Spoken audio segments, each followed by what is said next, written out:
Pinatay ang 1,000 bahay sa Bonggao, Tawi-Tawi na tupok. Halos wala ka nang makitang bahay, wala ka na rin pong mahagilap na mga gamit doon, almost sunog po, wala pong natira. Problema sa linya ng kuryente ang tinitinang mitsa ng sunog.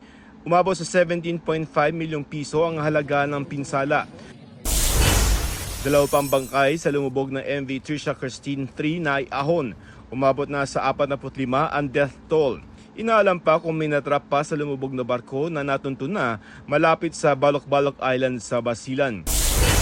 2 pa sa mga sospek sa pagpatay sa pulis na natagpuan sa septic tank sa Bulacan, sumuko na. Bago yan, 4 na ang naunang naaresto sa pagpatay kay Police Staff Sergeant Renato Kasaway.